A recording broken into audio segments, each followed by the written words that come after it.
But it depends on them what you do with it afterwards, right? I'll take you in the barn and show you. Yeah, this type or even all this. What I'm cutting, when I harvest, I have a sickle, a blade that is curved like this. And what I do is I cut a bundle like this and I cut it. I put it in a basket and then I just go around the bush. Okay. Notice how round and compact these shrubs are. If you let lavender kind of go without pruning or shaping it, it will split open and fall in the middle. You know, we say go leggy. That's what we call it when it splits. These are nice and globe shaped because every year we take a knife and prune each plant to keep it in a round sort of globe shape.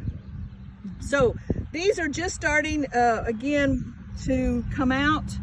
They're going to need about another week before they bloom. These are all tight little buds, but they'll start to open and flower, and they smell good.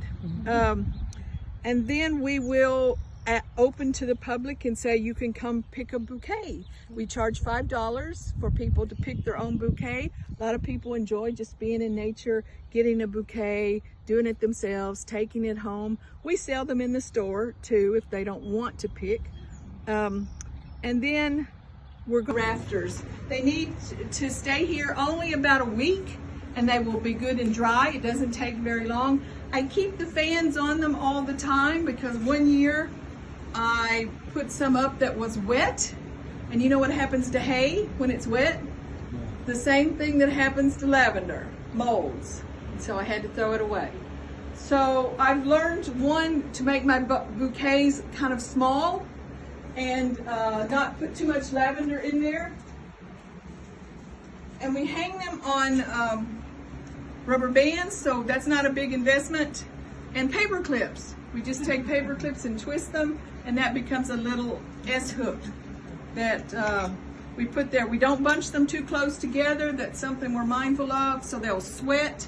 Now this is a white lavender. If you want to take a look at it, it was white in the field.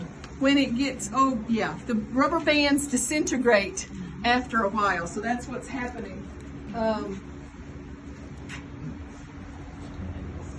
It's been made for me, and it's just made from chimney brushes. This is brushes you use to clean a chimney. And he didn't even put a motor on it, he put a drill on it. We're done. There you go. And voila. The stems, for me, have no value, and for most people. There are some people who have used them in mulch or gardening, or I've even heard of my friends in France use them with their sheep. They make a lot of, just so you can see, let me show you what she's trying to do is I have these buds, but I also have this debris, right?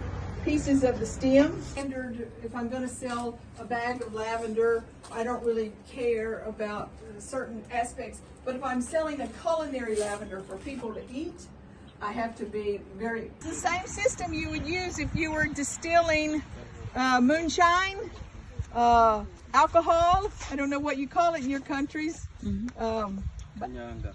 Kenyanga? Yeah. Okay.